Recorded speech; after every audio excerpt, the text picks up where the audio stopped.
Ça tourne en boucle comme BFM, t'existes plus comme REM. Tout est en grève comme RER, ça capte partout comme France Inter. Faut pas croire tout ce qu'on dit à la télévision. Merci YouTube pour la liberté d'expression.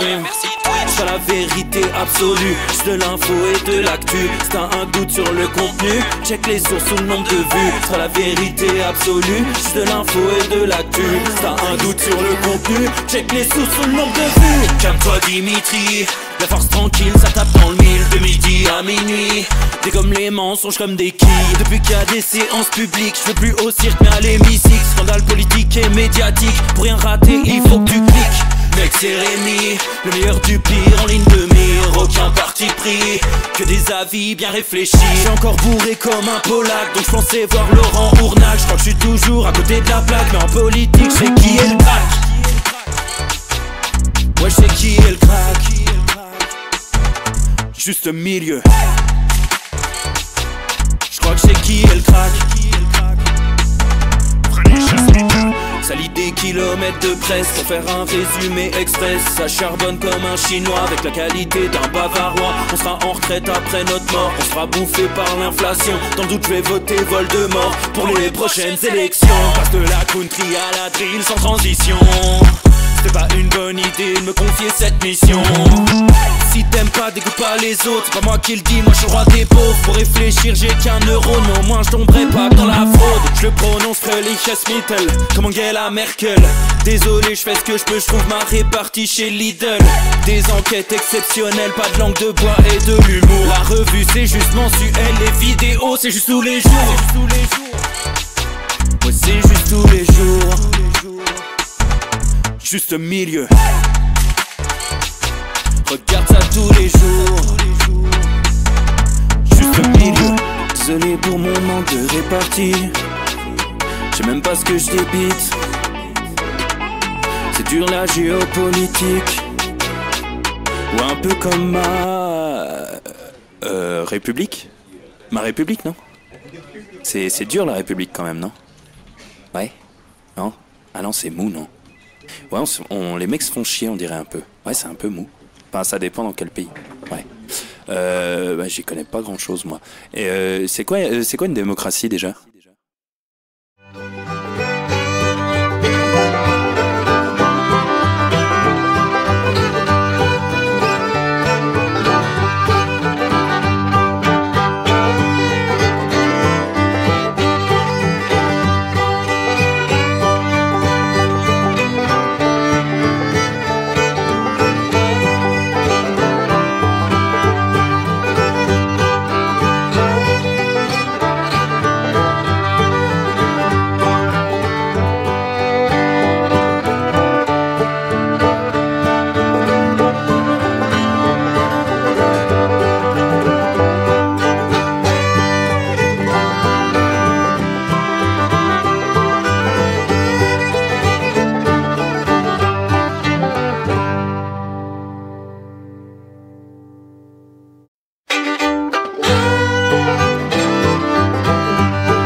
Ça tourne en boucle comme BFM, t'existes plus comme REM. Tout est en grève comme RER, ça capte partout comme France Inter. Faut pas croire tout ce qu'on dit à la télévision. Merci YouTube pour la liberté d'expression. C'est pas la vérité absolue, c'est de l'info et de l'actu. Si t'as un doute sur le contenu, check les sources ou le nombre de vues. C'est pas la vérité absolue, c'est de l'info et de l'actu. Si t'as un doute sur le contenu, check les sources ou le nombre de vues. Calme-toi Dimitri, la force tranquille, ça tape dans le mille. De midi à minuit, dégomme les mensonges comme des quilles. Depuis qu'il y a des séances publiques, je veux plus au cirque mais à l'hémicycle. Scandale politique et médiatique, pour rien rater il faut que tu cliques. Mec c'est Rémi, le meilleur du pire en ligne de mire. des avis bien réfléchis. J'suis encore bourré comme un Polac, donc j'pensais voir Laurent Ournac. J'crois que j'suis toujours à côté de la plaque, mais en politique j'sais qui est le crack. Ouais, j'sais qui est le crack. Juste milieu. J'crois que j'sais qui est le crack. Ça lit des kilomètres de presse pour faire un résumé express. Ça charbonne comme un chinois avec la qualité d'un bavarois. On sera en retraite après notre mort, on sera bouffé par l'inflation. Dans le doute je vais voter Voldemort pour les prochaines élections. Passe de la country à la drill sans transition. C'est pas une bonne idée de me confier cette mission. Si t'aimes pas, dégoûte pas les autres. C'est pas moi qui le dis, moi je suis le roi des pauvres. Pour réfléchir j'ai qu'un euro, mais au moins je tomberai pas dans la fraude. Je le prononce Fröhliches Mittel, comme Angela Merkel. Désolé, je fais ce que je peux, je trouve ma répartie chez Lidl. Des enquêtes exceptionnelles, pas de langue de bois et de l'humour. La revue c'est juste mensuel, les vidéos c'est juste tous les jours. Ouais, c'est juste tous les jours. Juste milieu. Regarde ça tous les jours. Juste milieu. Désolé pour mon manque de répartie. Je sais même pas ce que je débite. C'est dur la géopolitique. Ou un peu comme ma République. Ma République, non? C'est dur la République quand même, non? Ouais? Non? Ah non, c'est mou, non? Ouais, les mecs se font chier, on dirait un peu. Ouais, c'est un peu mou. Enfin, ça dépend dans quel pays. Ouais. Bah, j'y connais pas grand chose, moi. Et c'est quoi une démocratie déjà?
Ça tourne en boucle comme BFM, t'existes plus comme REM. Tout est en grève comme RER, ça capte partout comme France Inter. Faut pas croire tout ce qu'on dit à la télévision. Merci YouTube pour la liberté d'expression.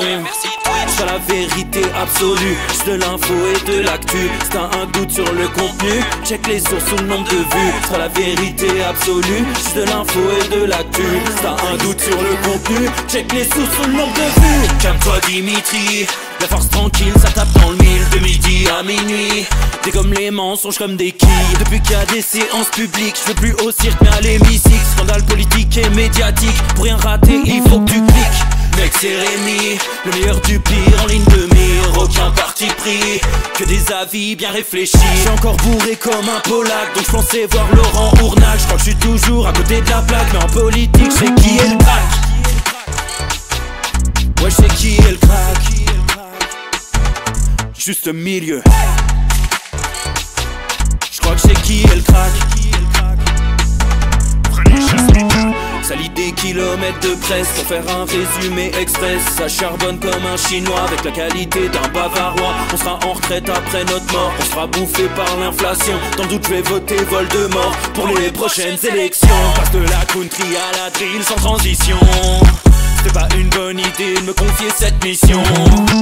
Si t'aimes pas, dégoûte pas les autres. C'est pas moi qui le dis, moi je suis le roi des pauvres. Pour réfléchir, j'ai qu'un euro, mais au moins je tomberai pas dans la fraude. Je le prononce Mittel, comme Angela Merkel. Désolé, je fais ce que je peux, je trouve ma répartie chez Lidl. Des enquêtes exceptionnelles, pas de langue de bois et de l'humour. La revue c'est juste mensuel, les vidéos c'est juste tous les jours. Ouais, c'est juste tous les jours. Juste milieu. Regarde ça tous les jours. Juste milieu. Désolé pour mon manque de répartie. Je sais même pas ce que je débite. C'est dur la géopolitique. Ou un peu comme ma... Bonjour à tous, messieurs, dames, avec un peu de lumière, ça sera mieux. Regardez, voilà, c'est la magie du direct. Je dis pas Mozart, mais il y a de la musique, c'est du bonheur, il y a de la lumière. Comment allez-vous, messieurs, dames? Nouvelle semaine, ça y est, nouvelle semaine, 27 janvier.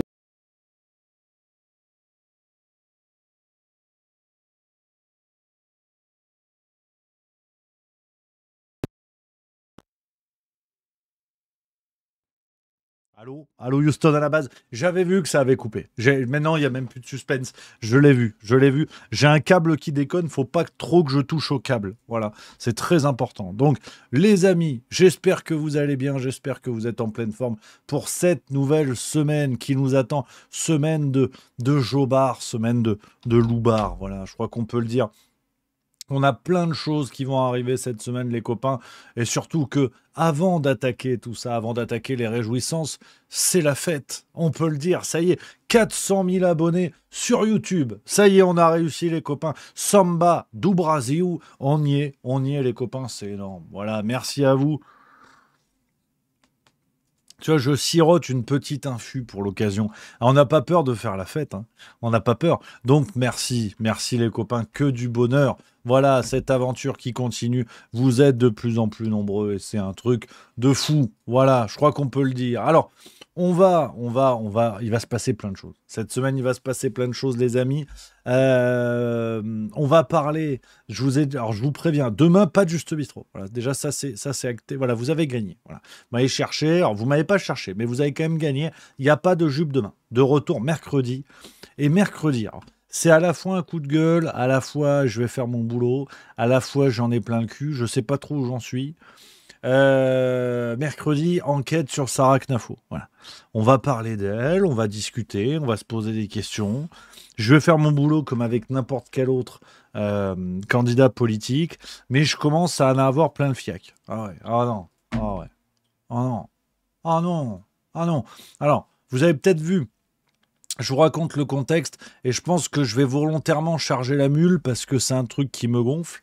C'est la première fois, alors c'est intéressant, c'est le but du jeu, il n'y a pas de problème, mais c'est la première fois qu'il y a une telle vague de réaction à un truc qu'on peut sortir sur Juste Milieu. Alors vraiment, on a fait un article, mais vraiment, on reprend une info qui est sortie dans le Canard enchaîné, qui nous explique que quand elle était à Sciences Po, elle a été coachée, c'est le terme du Canard enchaîné, elle a été coachée par Jacques Attali. On met ça dans l'article, pas plus, tu vois. Après, chacun trouve si c'est bien, si c'est pas bien. Chacun voit midi à sa porte, j'ai envie de dire. Et alors là, j'ai rarement eu autant de réactions sur Twitter. C'est extraordinaire. D'un côté, il y a les gens qui me disent t'as raison, Attali, voilà. Et de l'autre côté, j'ai ceux qui me disent il y en a un, il a dit en fait, je voulais détruire Sarah Knafo. Ah, je savais pas que j'avais ce pouvoir déjà. Mais apparemment, de faire ça, de donner cette info, de faire mon boulot d'une certaine manière, c'est pas bien. On m'a dit c'est pas bien. En fait, c'est bien, mais ça dépend. Quand c'est Macron qui est en lien avec Attali, c'est super, faut dénoncer. Et quand c'est pas Macron, quand c'est les candidats politiques que les gens supportent, là, faut pas le dire.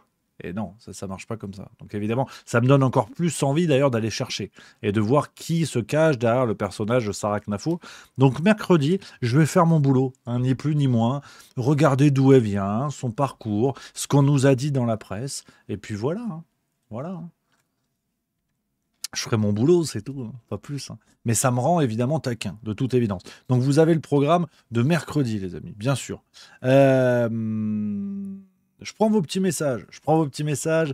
On a dans ton milieu qui dit salut Rémi, au risque de flatter ton ego aussi gros que ta consommation de bière. Ah si seulement. Ah putain, j'aimerais bien parce qu'en ce moment, hein, je t'ai trouvé brillant versus Aberkan. Ben, merci, merci camarade, merci beaucoup. J'espère que ça vous a plu. Hein. J'espère que vous avez passé un bon moment parce que vraiment, je me suis régalé. Voilà, je me suis régalé à ce débat. C'était vraiment chouette de pouvoir papoter, pouvoir se creuser la tête, pouvoir discuter, pas forcément être d'accord sur tout, apporter des arguments. En tout cas, je me suis régalé à le faire. Donc j'espère que vous êtes régalé à le regarder. C'est le plus important.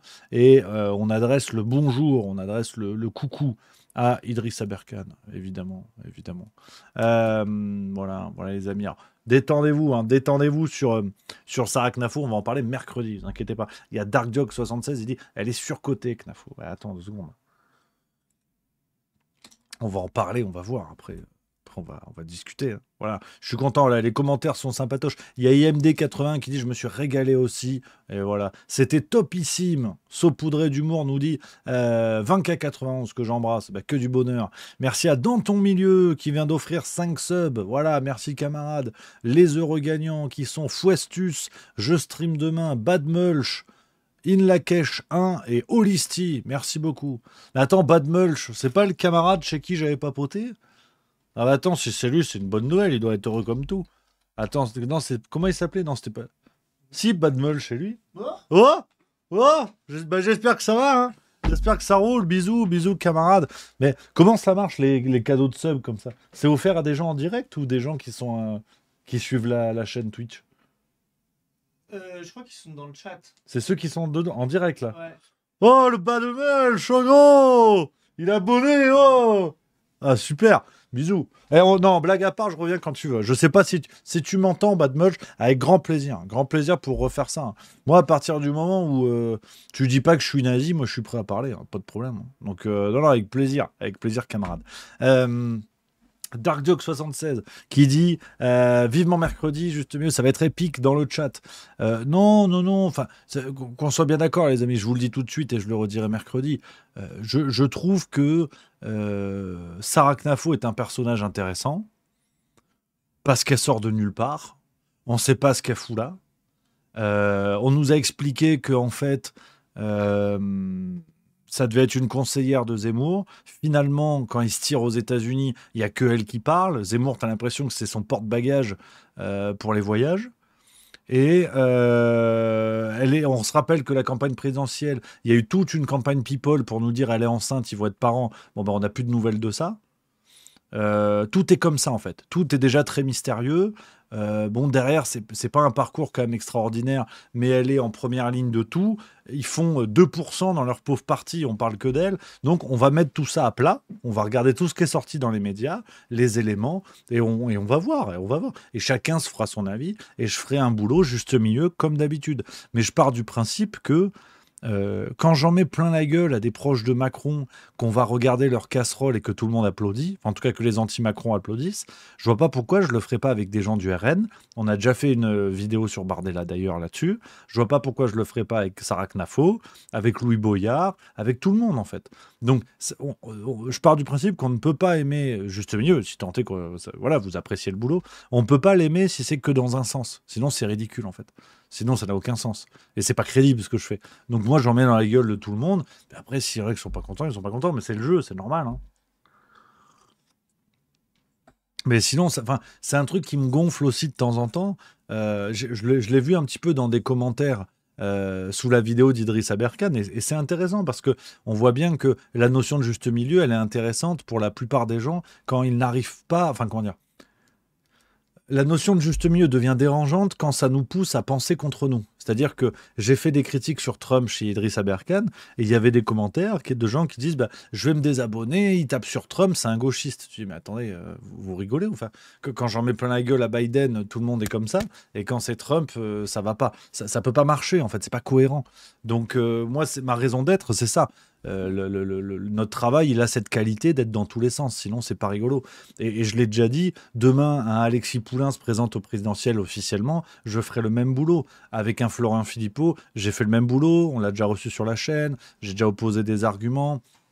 J'ai déjà critiqué le fait que avec Asselineau, ils n'étaient pas d'accord et que tous les deux mettent en avant la figure de De Gaulle et qu'ils applaudissent le général De Gaulle, sauf que De Gaulle, lui, a réussi à faire une alliance avec des gens qui étaient ses ennemis politiques et que pour moi, ça décrédibilisait de facto Asselineau comme Philippot. Donc, si vous voulez, voilà, moi, toujours sur cette histoire de Sarah Knafo, j'ai vu fleurir aujourd'hui des trucs sur Twitter de gens qui m'expliquent que je ne suis pas crédible parce que j'ai des tendances souverainistes proches d'Asselineau, ils ont dit. Donc, apparemment, c'est grave. Apparemment, c'est. Je savais pas. Donc non, ça peut pas marcher comme ça. Et je vais prendre un malin plaisir mercredi à faire mon boulot avec rigueur, comme d'habitude. Après, libre à chacun de penser que je suis néo-nazi, pro-Mélenchon, que j'ai tété ma grand-mère. Après, voilà, chacun met ce qu'il veut. Mais le boulot est fait. Il y aura les sources. Hein. Donc, non, ça me fatigue. Ça me fatigue. Hein, ça va maintenant. Hein, on est humaniste. Voilà. Pro Air Fryer, ça c'est vrai. Il y a Tomic302 qui dit ça c'est vrai. Je suis pro Air Fryer. Non mais déconnez pas. Blueby3 qui dit mélanchoniste. Déconnez pas les copains. Il y a quelqu'un sous la vidéo d'Aberkan qui m'a dit que j'étais un macroniste de gauche. Ah, je l'avais pas eu celle-là. Dans les cartes Pokémon de tout ce qu'on m'a reproché, macroniste de gauche, j'ai dit putain, c'est un Pokémon rare. Mewtwo, c'est Mewtwo. Parce que. Ah non, non, même moi, je savais pas, honnêtement. Moi, j'ai découvert des trucs, j'ai dit merde, putain, à ce point-là, ça a l'air d'être grave. Hein. Non, non, là, j'ai eu un diagnostic salé. Hein. Regardez, j'ai eu plein de trucs. Hein. Macroniste de gauche, putain. Déjà, en soi, l'expression, elle n'a aucun sens. Mais alors, macroniste, fallait s'accrocher. Hein. Donc, non, c'est. Non, c'est bien. C'est bien. C'est le jeu de la vie. Faut tenir, hein, faut tenir. Hop. Faut tenir, mais bon. Voilà, après, ça fait partie du jeu. Voilà, c'est ce que je voulais vous dire, les copains. Mais je pense que mercredi, je sais pas pourquoi, mais je sens que je vais ramasser encore. Et j'aime bien, donc ça tombe mal. Mais je pense que la vidéo va sortir. On va peut-être en faire un extrait sur YouTube. Hein, on va pas se priver de quelques vues et de réussir à attirer les cons qui vont m'expliquer qu'en fait, je suis anti-Zemmour. Je pense que la vidéo, elle va être bien. On va perdre des abonnés, mais on va gagner de la crédibilité. Et ça, c'est important. Hein, de distribuer les coups de partout, moi j'aime bien. Moi. C'est comme ça, on me dira, ouais, en fait, c'est un mec d'extrême droite qui a critiqué Bardella et Zemmour. Ah, mais il est macroniste de gauche. Putain. C'est insaisissable. Finalement, je suis une anguille. Je suis une sorte d'Antoine Dupont, comme ça. Ça y est, le boulard. Euh, Attends, excusez-moi, c'est même mieux. Et voilà, paf. Donc voilà les amis, rendez-vous mercredi. Ce sera farce tranquille, plus cette séquence sur le Juste Bistrot. Le rendez-vous est donné. Alors, les copains, parce que là, je fais le malin, j'essaie de vous faire quelques petites blagues, mais là, aujourd'hui, c'est pas marrant. On commence la semaine, on finira l'épisode en se mettant un petit morceau de la compagnie créole, parce que ça va être tendax. Ça va être tendax aujourd'hui, les amis. On va parler trafic de bébés en France. Voilà. Donc là, je peux pas plus pesant comme sujet. Vraiment, j'ai cherché, j'ai pas plus pesant. Mais je voulais faire le point là-dessus, les amis, avec vous, parce qu'on a eu 3 articles de presse très intéressants autour de cette thématique-là. Des articles sortis entre ce week-end et aujourd'hui. Et je voulais un peu faire le point avec vous sur tout ça, les amis, parce que je crois que tout ça a beaucoup de sens, tout ça est pertinent, il faut le voir dans son ensemble. Et il y a une sorte d'enquête filée qui peut être intéressante. Les copains, donc c'est ce que je vous propose aujourd'hui de faire. Voilà. Alors, attends, je continue. Avant d'aller sur ce morceau, les amis, c'est intéressant. Il y a plus de saison qui dit à un moment donné, il faut prendre une position. Tu vas finir comme tous les centristes, te retrouver le cul par terre. Alors, je vais partir du principe que c'est premier degré ce que tu me dis, il y a plus de saison. Et pour te répondre, parce que c'est intéressant de papoter avant d'aller sur le gros sujet du jour, je pars du principe que la position que je prends, c'est de ne pas en avoir. En tant que citoyen, en tant qu'individu, j'ai mes idées, j'ai évidemment mes opinions. Vous le savez, ce sont des opinions qui sont orientées sur une tendance souverainiste, mais je ne vais pas plus loin dans l'expression de mes idées. Parce que le principe de juste milieu, c'est faire ce boulot-là, d'analyser l'actu, d'en mettre dans la gueule de tout le monde, de faire des vannes sur tout le monde, de donner quand même des informations, donner des éléments sourcés, et après chacun fait ce qu'il veut. Chacun fait ce qu'il veut. Donc, si certaines personnes ont besoin que je me positionne pour quelqu'un ou contre quelqu'un et que ces personnes n'arrivent pas à concevoir qu'on peut faire un travail d'actualité en conservant ses opinions pour soi-même, libre à chacun de se désabonner, de ne pas regarder les émissions. Je force personne, hein, je n'ai pas ce pouvoir-là. Donc, il faut qu'on soit raccord là-dessus. Et honnêtement, je pense aujourd'hui qu'il est plus dur d'avoir une position comme celle que j'essaie de défendre, de taper sur tout le monde à égalité, que de s'engager pour un camp. Parce que, sincèrement, aujourd'hui, j'arrive à être tout et rien à la fois. Donc, c'est quand même ce qui est plaisant aussi. C'est quand même ce qui est intéressant, c'est que je ne suis rien, au fond. Donc, si vous voulez, moi, si c'est prendre une position pour être d'accord avec vous, ça sert à rien. J'en ai rien à foutre, en fait. Chacun a ses idées, c'est une notion d'esprit critique. J'ai évidemment mes idées en tant que citoyen, mais vous n'avez pas besoin de savoir ce que je pense profondément en tant qu'individu pour regarder mes vidéos. Et puis, si ça ne vous plaît pas, je le redis, je force personne. Mais je trouve ça assez triste, en fait, qu'on ait besoin de savoir d'où parles-tu, camarade, comme disaient les communistes à l'époque, pour se positionner. C'est quand même assez extraordinaire. Donc, moi, ça me va très bien. Tendance souverainiste, ça c'est assumé, c'est clair. Mais après, sur le reste, en plus, très franchement, j'en ai rien à foutre, mais dans des niveaux assez extraordinaires. Tu vois, encore vendredi chez Idriss Aberkan, mettre des trucs dans la tête de Trump, c'est pas parce que je suis contre Trump. Celui qui regarde juste mieux couramment et qui en est encore à là, c'est un peu compliqué quand même. C'est un peu compliqué parce que c'est pas le but de la maison. Bon, ça, vous l'avez compris, mais un rappel est toujours intéressant. Un rappel est toujours intéressant. Et c'est pas parti pour s'arrêter. Je vais pas vous mentir. Mal barrés sont ceux qui s'attendent à ce que ça change. Parce que si le but, c'est de prendre parti pour Mélenchon, Zemmour ou Bardella, vous n'êtes pas sorti du sable. Je ne vais pas vous mentir, effectivement, le compte n'y est pas. Le compte n'y est pas. Et pour finir là-dessus, ce qui est certain aussi, c'est que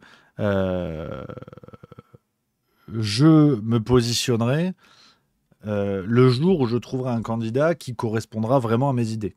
Parce que c'est normal. Je ne pourrais pas faire militer en coulisses ou faire semblant de ne rien dire. Le jour où ça arrivera, il n'y a pas de problème, évidemment, je le dirai. Mais après, tout le monde est grand, tout le monde est intelligent, et vous vous débrouillez, vous n'avez pas besoin de savoir ce que je pense. Donc voilà les amis, on y va. On y va sur le gros thème de la journée. Sujet pas fastoche. Sujet pas fastoche. Ce trafic de bébés en France, ces trafics de bébés en France nés sous X. Le média qui a fait le boulot ce week-end n'est autre que Libération. Ça aussi, on ne le dira jamais assez parce que la vie est compliquée, tout n'est jamais tout blanc ou tout noir. Libération fait un gros boulot. On peut leur reprocher plein de choses, par le passé évidemment, et on l'a déjà fait longtemps, plusieurs fois sur Juste Milieu. On peut leur reprocher encore aujourd'hui des dingueries, mais il y a des journalistes qui font bien le boulot, qui font vraiment bien le boulot. Et même chez Libération. Donc comme quoi il y a de bonnes bêtes sous tout poil, comme disait Chewbacca. Alors, cette enquête, le trafic des bébés nés sous X, c'est une grande enquête, regardez, qui fait plusieurs pages, que je vais tenter de vous résumer en quelques mots pour comprendre le contexte de tout ça.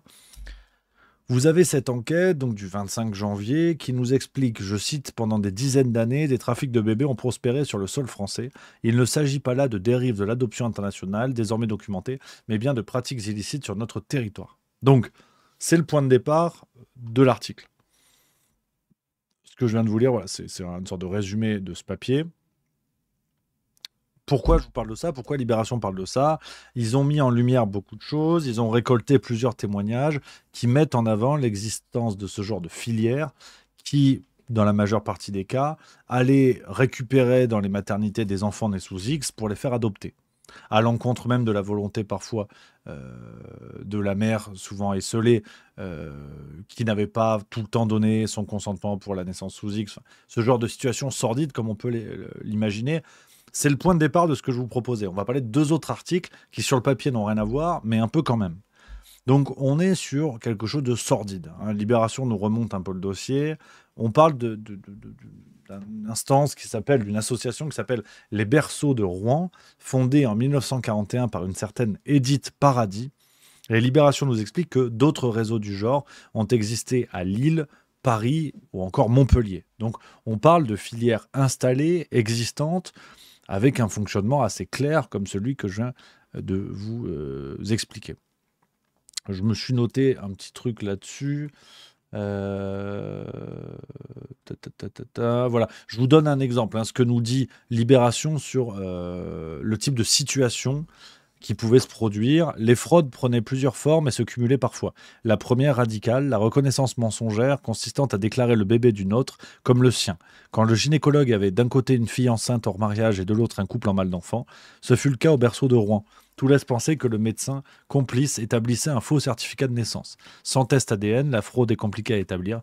La deuxième magouille est plus sinueuse. L'adoption existe bel et bien, mais le consentement d'abandon est tronqué.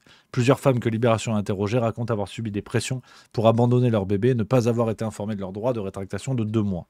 Donc, voilà ce qui s'est passé en France, ce qui potentiellement se passe encore aujourd'hui avec ce genre de filière. Donc, une fois de plus, bien malin ceux qui nous expliquaient que les filières pédocriminelles n'existaient pas, ou en tout cas les filières de ce type avec des trafics d'enfants n'existent pas. On nous dit que le fait de dire qu'il existe des réseaux du genre, c'est du complotisme. Bon, c'est tellement du complotisme que ça fait la une de Libération, une fois de plus, comme d'habitude. Et ce qui est compliqué à penser et compliqué à imaginer, c'est que vous avez l'instance Check News, instance de vérification de l'information de Libération, qui, dans bien des articles, nous a expliqué que les histoires de réseau n'existaient pas.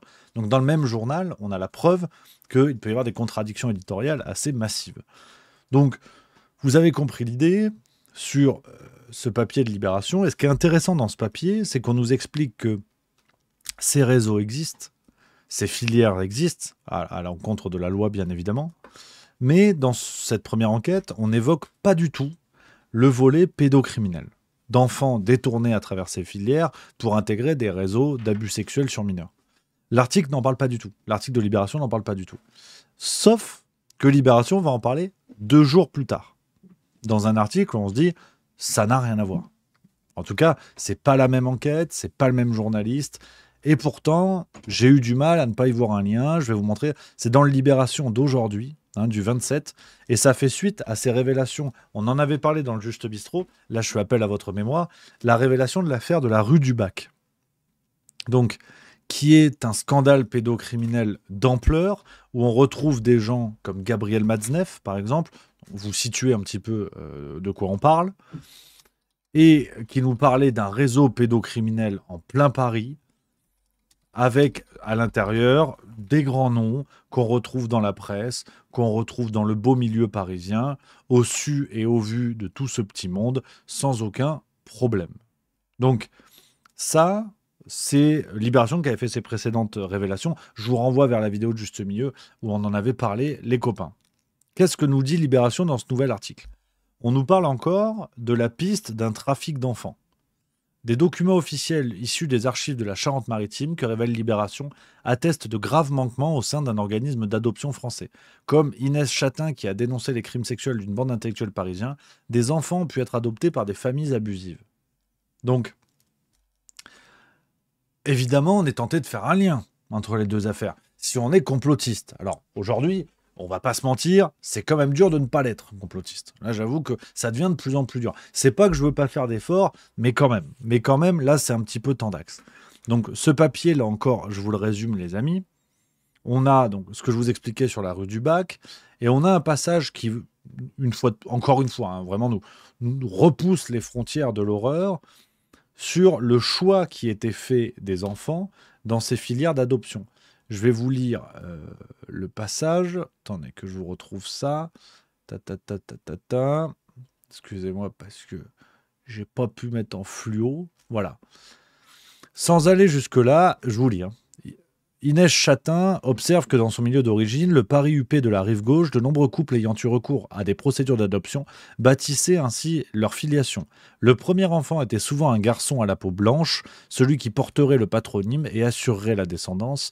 Les secondes étaient plus généralement des filles, parfois d'ascendance asiatique ou africaine. Le père biologique d'Inès Chatin est ivoirien. Chez les Lemaire, ce schéma familial était avant tout destiné à masquer l'homosexualité du père qui formait un couple de façade avec son épouse dans un univers religieux et conservateur. Donc, on a un volet pédocriminel, des filières de détournement d'enfants, et en plus, une sélection raciste.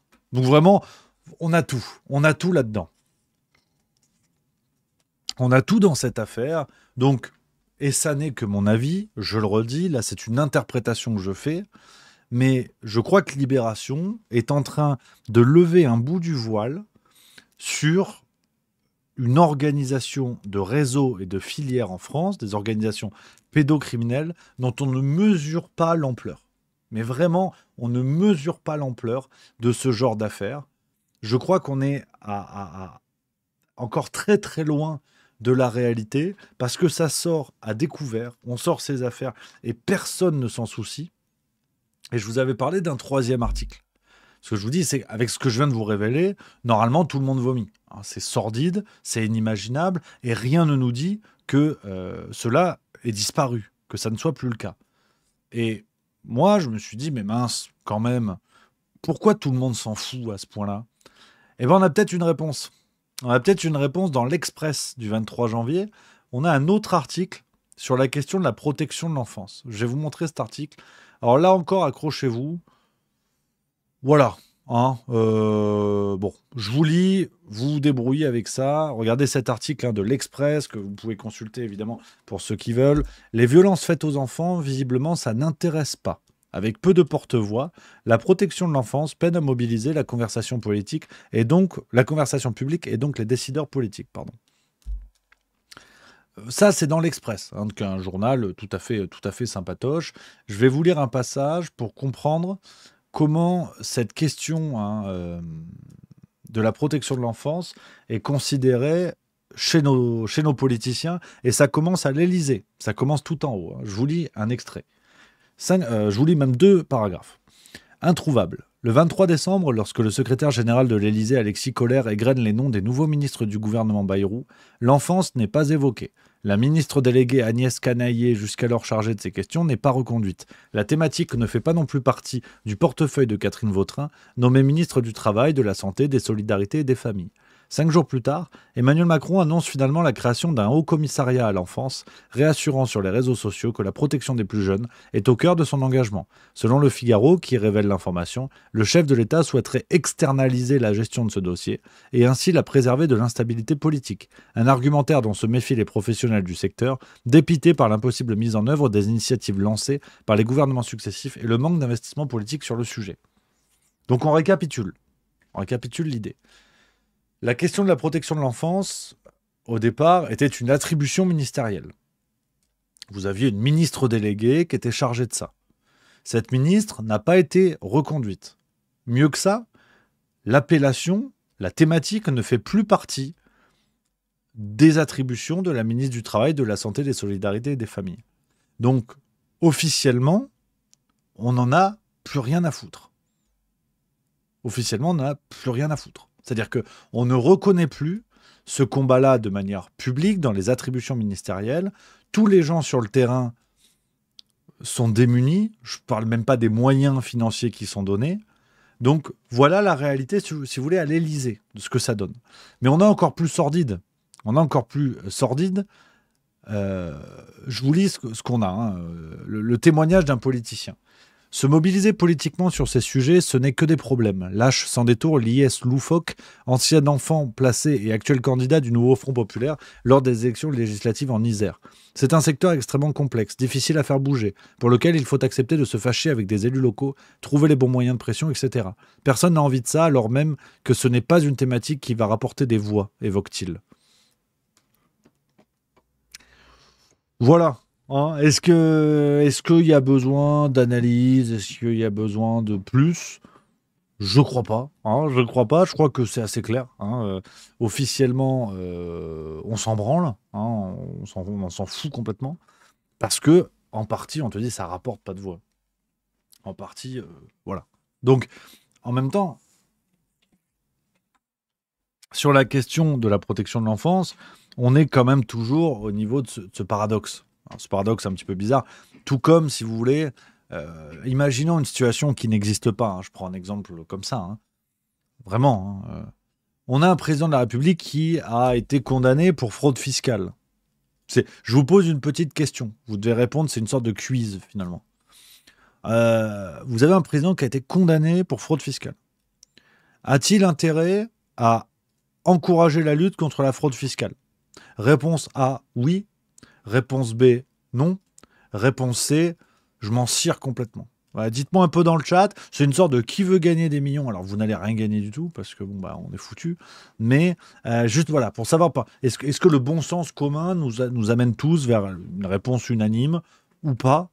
Mais je me dis peut-être que je suis taré en fait à imaginer ça. C'est possible aussi. J'en sais rien, tu vois.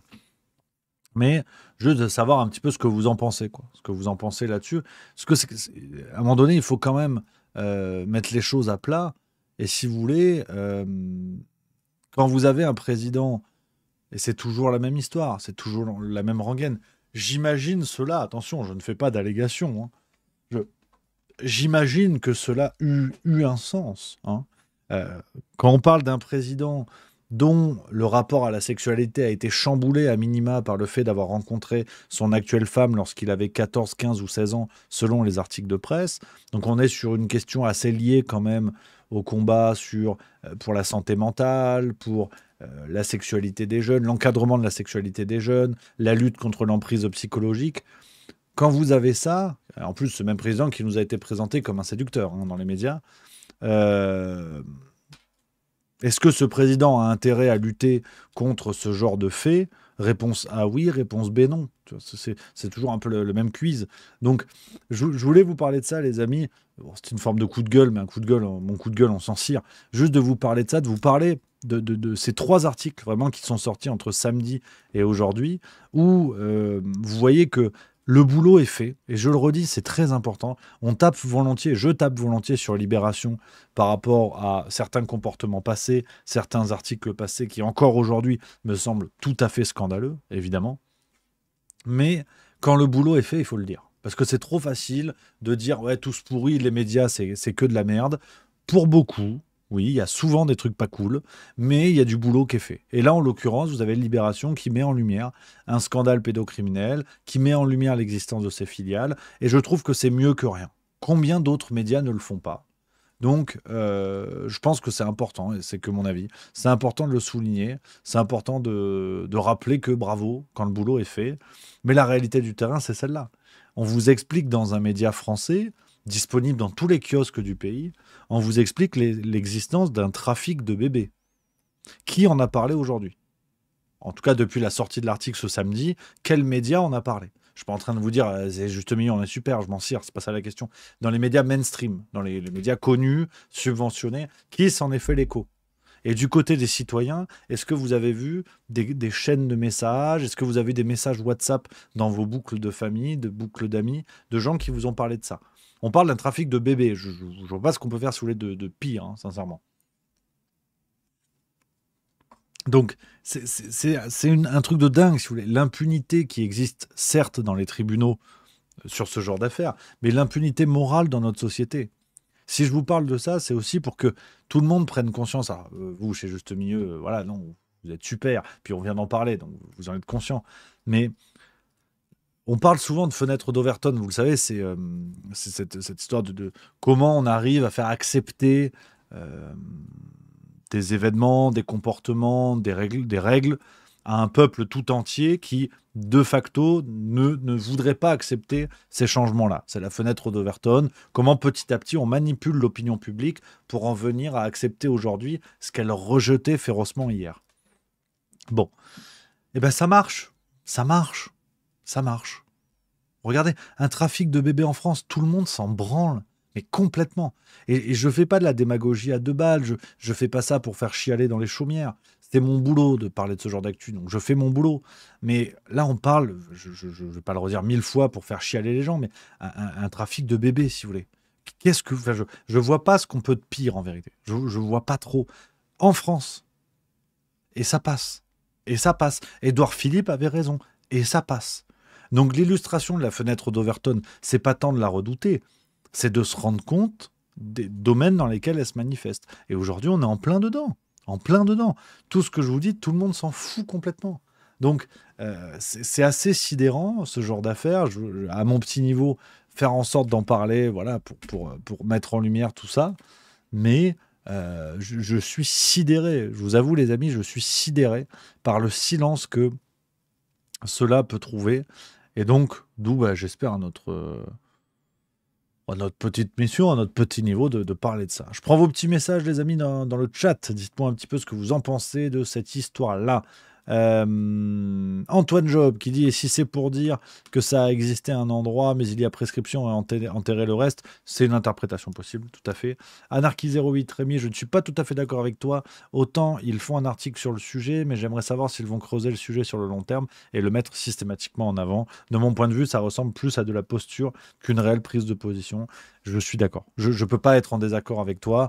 Comme je disais tout à l'heure, c'est mieux que rien. Au moins, et ça les distingue de ceux qui n'en parlent pas du tout. Donc, voilà, je n'ai pas d'autre choix que d'être d'accord avec toi, mais voilà, je me contente au moins de ça. Voilà. C'est frustrant, mais je pense qu'il faut quand même se satisfaire du nécessaire, hein, comme disait Balou. Snimnard, Jacques Lang, c'est un peu le symbole de cette impunité, toujours en fonction et dans certains voyages officiels auprès du président, complètement d'accord. Belloiseau qui dit: mais c'est quoi l'histoire en question? Faut remonter juste un peu avant, camarade. On en parle depuis environ 15-20 minutes. Je crois que tu peux remonter dans le temps sur Twitch, il me semble. Victor Macno, les profiteurs du trafic sont généralement des personnes influentes qui ont un réseau pour pouvoir justement avoir un enfant en dehors de cadre légal et surtout discret. Absolument.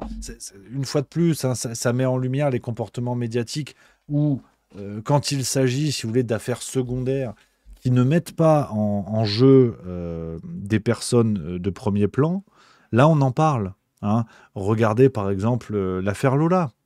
L'affaire Lola, ça a fait les gros titres des journaux pendant longtemps, pendant très longtemps, parce que on parle des gens du peuple, parce qu'il n'y a aucune célébrité qui risque d'être touchée, donc on en parle. Mais l'affaire de la rue du Bac, quand tu vois les noms qui sont dedans, tu te dis oui, effectivement, peut-être qu'il est préférable que l'affaire ne sorte pas, c'est vrai. C'est vrai, c'est vrai. Donc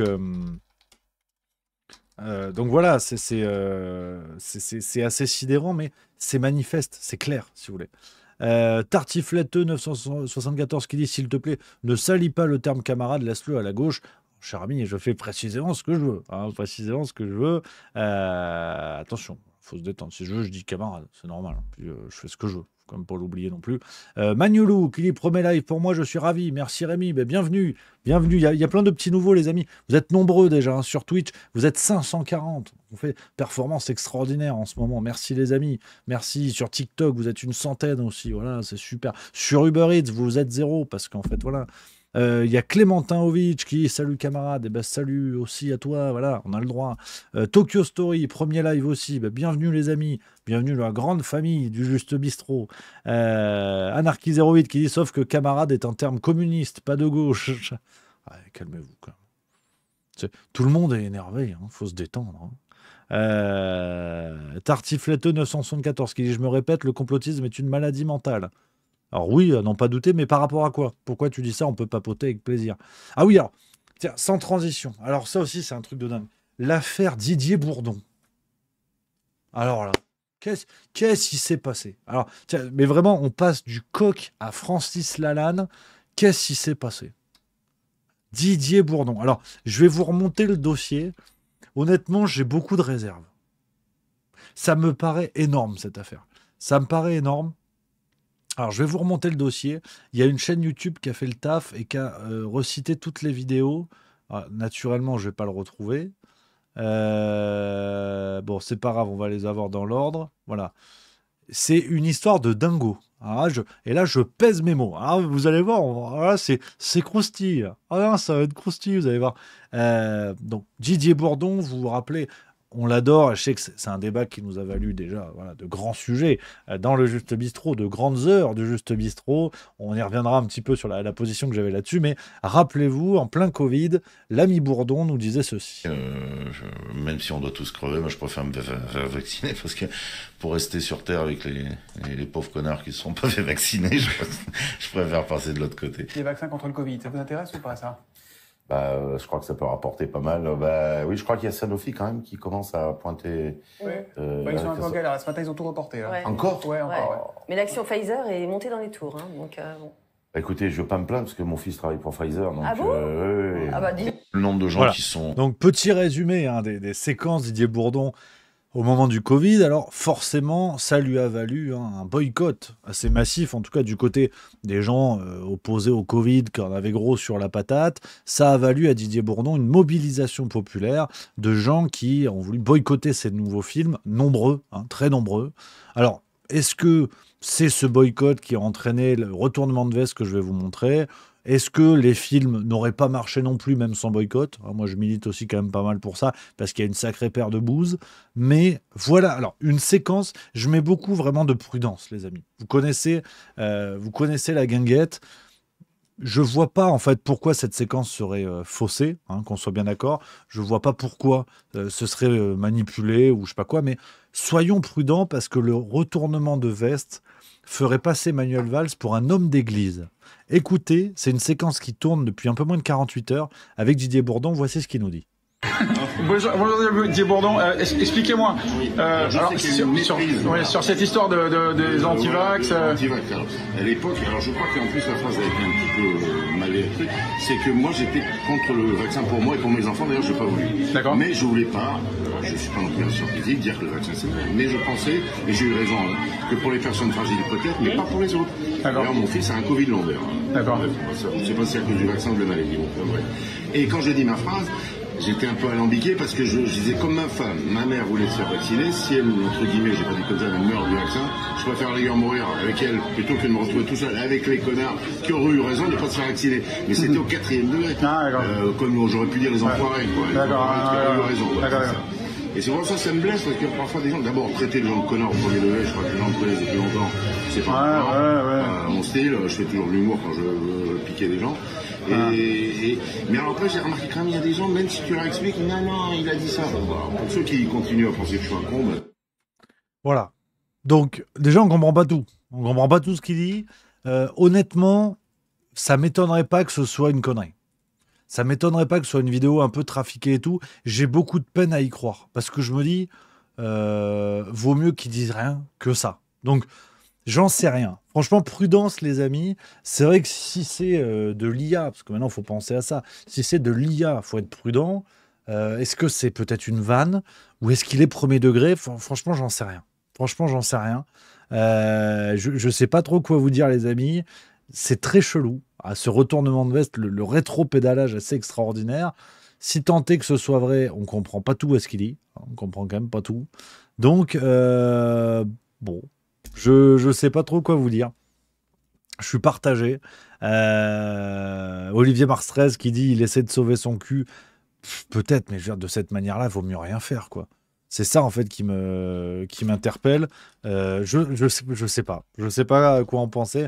Pour revenir sur ce dossier-là, de toute façon, j'ai toujours du mal. Moi, ça y est, j'ai toujours cette réserve. Je reste un amoureux des inconnus, je reste tout ça. Après, c'est vrai que bon, les nouveaux films de Didier Bourdon, il y en a beaucoup. Il y en a quand même beaucoup. Effectivement, c'est pas du boycott, mais ça me chauffe pas du tout parce que voilà, l'évolution du bonhomme m'intéresse pas vraiment. Mais je regrette tellement l'époque où, imaginez ce qu'auraient fait les inconnus s'ils avaient été au moment du Covid. Est-ce qu'ils se seraient couchés à l'époque? Je sais pas. Mais en tout cas, aujourd'hui, c'était assez lamentable. À l'exception peut-être de Pascal Légitimus, je crois, qui est un petit peu plus sorti du lot. Mais c'est le grand débat. Mais je peine à, entre guillemets, boycotter rétroactivement, si vous voulez. Ou en tout cas, être moins d'accord. Ne plus aimer les inconnus par rapport aux positions d'aujourd'hui de Didier Bourdon. C'est la complexité de l'âme humaine. Qu'est-ce que je voulais que je vous dise? Des gens qui ont été brillants, acides et critiques, qui ont fait des trucs énervés. Pour l'époque, on se rappelle le reportage Ushuaïa à Barbès. Ils ont fait des trucs vraiment durs à l'époque.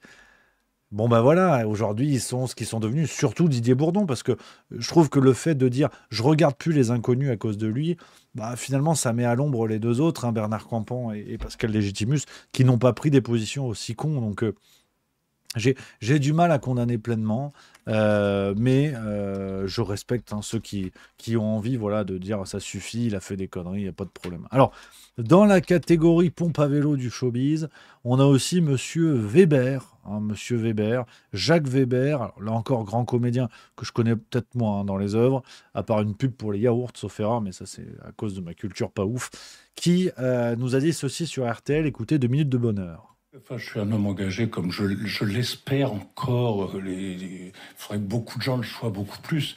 Moi, je suis absolument sidéré, estomaqué par la phasie qu'il y a autour de Trump, par la façon dont les gens acceptent. Moi, j'entends dans la rue, dans les bistrots, partout. Oh, bah, finalement, il va faire bouger les choses. Oh, bah, finalement, il va relever l'économie. Mais il y a une feuille de cigarette entre le nazisme et Trump. Trump est une ordure absolue, un danger absolu non seulement pour son pays, mais pour le monde entier. C'est quelque chose de catastrophique qui nous arrive. Et sur cette catastrophe, de même que sur l'écologie, personne ne parle d'écologie. C'est en régression la prise en compte de l'écologie. Monsieur Bayrou n'a pas dit un mot sur l'écologie, par exemple. Alors quant à Trump, n'en parlons pas, l'Alaska, machin, on s'en fout. On est dans très grand danger à cause de quelques monstres issus d'ailleurs, et c'est ça le grave problème, le très très grave problème qui est posé, issus de la démocratie. Pourquoi ? Parce que c'est la démocratie qui fait voter les gens, mais les votes, maintenant les gens ne votent pas en termes d'opinion, avec une opinion construite, raisonnée, intelligente, ils votent de façon pulsionnelle. Parce que, au lieu d'aller se faire représenter, au lieu d'être structurés dans leur pensée, le téléphone, les machins, les réseaux sociaux, les trucs, les pulsions, je t'aime pas. C'est comme le problème israélo-palestinien. On ne peut plus nuancer, on ne peut plus prendre le temps. Ce sont comme disait Ariane Nouchkine, qui est une grande femme de théâtre, elle disait, c'est parce que nous sommes en retard qu'il faut prendre notre temps. Et on est toujours en retard sur l'horreur, hélas. Et il faut prendre notre temps, s'apaiser, écouter, mais nom de Dieu, mais réveillons-nous. Il faut que le monde descende dans la rue pour sortir cet horrible individu qu'est Trump. Ne pesons pas nos mots. Je sais bien que la diplomatie est obligée de faire attention, mais c'est un gros dégueulasse qu'il faut écrabouiller, qu'il faut supprimer littéralement. Voilà, hein. Appel au meurtre au calme, à la radio, bon, bah pourquoi pas, hein. Non, mais je veux dire, au point où on en est, voilà, hein, qu'il faut supprimer littéralement. Voilà. Donc on a une appel au meurtre sur RTL. Tout va bien.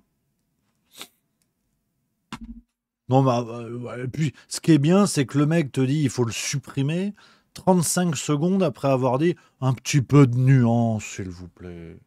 Écoutez, les gens ne sont plus nuancés. Les gens ne sont plus nuancés. On réagit avec la colère, avec des termes qui dépassent notre entendement. Et c'est pas raisonnable. Et les gens votent ? Non. Les gens qui votent Trump, il faudrait les tuer. Voilà, je dis ça avec respect, humanisme, et les tuer dans le respect des accords de Paris, évidemment, pour la planète. Ah, Jacques Weber, je te pisse au cul, évidemment. Non, mais c'est normal. C'est normal. La mesure, tu vois, j'ai mesuré par rapport à sa mesure à lui. Quand t'invites à tuer des gens, faut arrêter les conneries. Complètement taré. Enfin, et en fait, non. C'est ça qui est intéressant.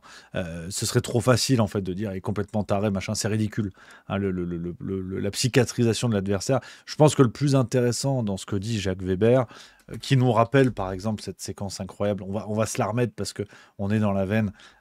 Comment il s'appelle aussi, celui-là Ah si, je sais que vous la connaissez, la séquence, mais ça fait toujours plaisir. Celui qui avait pété les plombs en disant le pape, il doit aller en Ukraine, là. On va se la remettre parce que c'est rigolo. Comment il s'appelle ? Merde, ça m'échappe.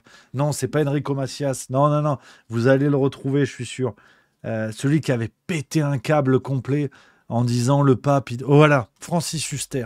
Voilà, c'est ça. Merci à Charles Max 331 qu'il a eu en premier. Rappelez-vous cette séquence, mais c'est extraordinaire. Regardez bien ce qui se passe en Ukraine. Regardez bien le visage de Joe Biden, qui a déshonoré l'Amérique. Jamais John Fitzgerald Kennedy n'aurait laissé faire ça. C'est-à-dire qu'il y a 42 millions d'Ukrainiens, 70% sont des chrétiens, et le pape reste au Vatican au lieu d'aller à Kiev et de dire « Tuez-moi, je représente le Christ !» Je représente le Christ. Est-ce que vous croyez que Jésus serait resté au Vatican? Est-ce que vous croyez que John Kennedy aurait laissé des millions d'Ukrainiens avoir leur vie brisée? Certainement pas. Mais oui, Joe Biden est coupable. Absolument. Absolument. Il est en train de déshonorer l'Amérique. Comme Roosevelt a déshonoré l'Amérique. Roosevelt nous a abandonnés, les Français et les Anglais. Bon, moi j'aime. Qu'est-ce que tu veux que je te lise? Il était une noix. Moi, je respecte la vie de tout le monde, hein. Il y a pas de problème, Regardez. tu vois, mais dire, ces gens-là sont adorables, hein. Il y a pas de problème, ils sont super, super gentils. Mais voilà aussi ce que sont nos élites, quoi, de manière symbolique. Quand tu vois des affaires Gérard Miller, il était où Francis Huster pour ouvrir sa grande gueule sur les histoires Gérard Miller, sur les histoires d'abus sexuels dans le monde du théâtre et compagnie? Ils sont où tous ces gens-là? Ouais, je veux bien, mais c'est fatigant, quoi. C'est fatigant, en fait. Ça devient risible. Ça devient risible. C'est que, à la limite, fut un temps, tu vois. Ils sont où les gens de théâtre sur l'affaire Philippe Cobert, dont on a parlé il y a quelques semaines? Ils sont où, ces gens-là?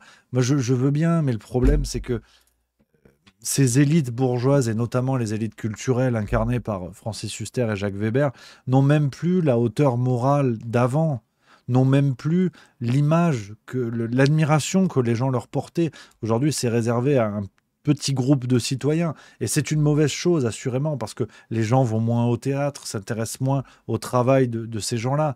Mais est-ce qu'ils donnent aussi envie de s'intéresser? Je veux dire, Jacques Weber, au lieu de venir faire le mariole sur RTL, a appelé au crime quand même. Et c'est pas pour faire des leçons de morale, hein. Factuellement, c'est un appel au meurtre. Je ne sais pas si quelqu'un se rend compte, si demain, n'importe quel intervenant sur RTL arrive et dit « Ben voilà, en fait, Justin Trudeau, il faut l'assassiner. » Mais on se rend compte quand même de l'ampleur de ce qui est dit. Un homme de lettres, un homme de mots qui dit ça.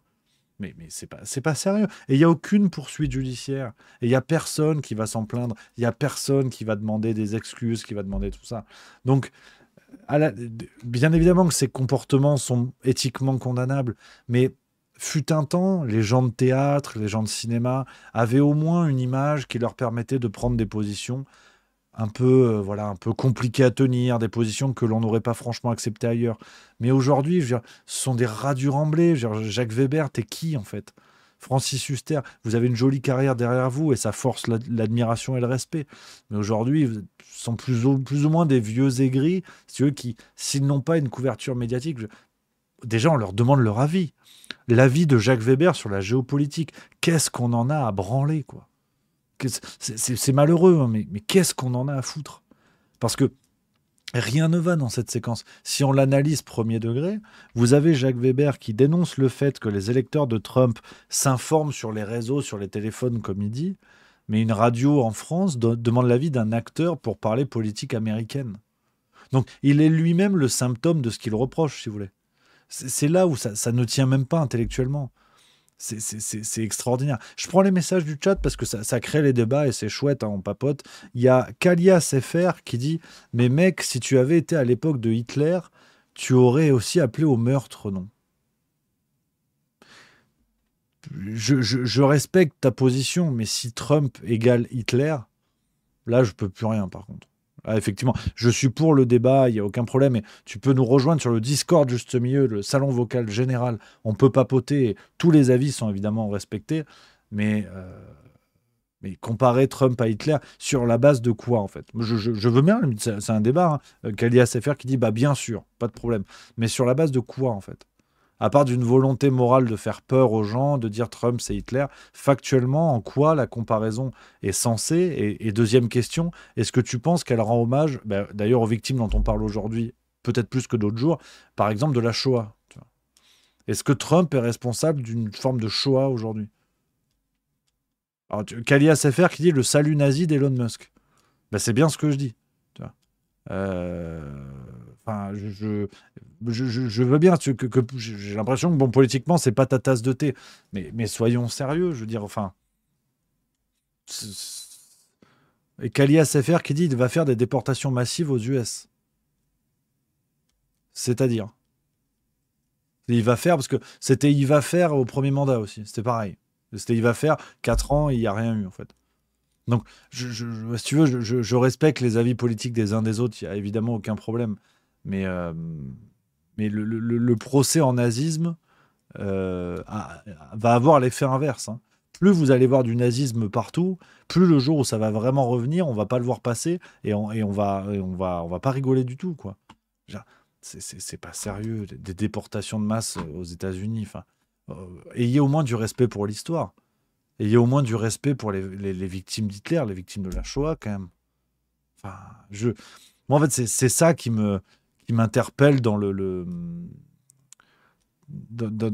la comparaison Trump-Hitler, c'est que c'est un manque de respect, mais extraordinaire. Pour l'histoire, pour les victimes, pour tout ce que vous voulez. Kalia SFR qui dit Elon Musk soutient le parti AfD, parti néo-nazi. Mais oui, mais l'Occident soutient l'Ukraine, dont un régiment est entièrement et ouvertement néo-nazi. Dans ce cas-là, comment on fait? Est-ce que l'Union européenne qui envoie de l'argent... Non, mieux que ça. La France... Tiens, regarde, Mediapart. On discute vraiment Kalia SFR, il n'y a aucun problème, et c'est le débat. Hein. Mediapart a révélé ceci. Mediapart, c'est un journal de gauche, hein, on est d'accord. L'armée française entraîne des néo-nazis ukrainiens au combat. Plusieurs pays occidentaux forment des militaires ukrainiens au maniement des armes. Un groupe venu en France à la fin de l'année 2023 comptait dans ses rangs d'authentiques néo-nazis, une donnée que l'armée française ne pouvait ignorer, l'importer le symbole de la SS tatoué sur le visage. Du coup, ça. Est-ce que ça veut dire que est-ce que Macron est néo-nazi, du coup? Moi, je veux bien, c'est juste pour savoir. Et il n'y a pas de problème, mais c'est chouette de pouvoir papoter. Hein. Kalia SFR qui dit il n'y a pas de souci, je discute tranquillement et c'est chouette. C'est tout l'esprit du Juste Bistrot. Je ne suis pas d'accord avec toi, mais on papote. Mais juste, qu'est-ce que tu peux me dire si pour toi, Macron est néo-nazi, de fait? Alors, il n'a pas fait de salut nazi, mais en France, l'armée française forme des soldats ukrainiens néo-nazis. Donc, est-ce que pour toi, Macron est néo-nazi? C'est la question que je te pose, du coup. En termes d'équivalence par rapport au bras tendu de Musk. Hein. Juste pour savoir où est-ce que tu te situes, et je réponds, et voilà, il n'y a pas de problème, et je respecte la position. Au contraire, c'est chouette hein, d'avoir des gens avec qui on n'est pas d'accord, c'est toute l'idée, hein, finalement. On va attendre la réponse gentiment de Kelly SFR, c'est un peu le débat, hein, c'est chouette. Mais c'est vrai que bon, j'ai du mal à suivre. Sur Trump égale Hitler, j'ai du mal. Franchement, c'est toujours un petit peu délicat, mais alors j'ai pas de réponse pour l'instant. Alexandrine59 qui dit puis bon, Trump a déjà été président, faut arrêter, on connaît le bonhomme. Babcom5, le président canadien qui applaudit un SS, on en parle. Stealth5, et pourtant Macron a bien tendu le bras, tout comme Méluche. Oui, non, mais cette histoire de bras, j'en ai plein le cul. Arrêtez, les amis, franchement. Honnêtement, ça me gonfle. Alors, Kalia SFR qui dit nazi, non, mais autoritaire à la limite du fascisme, oui. D'accord.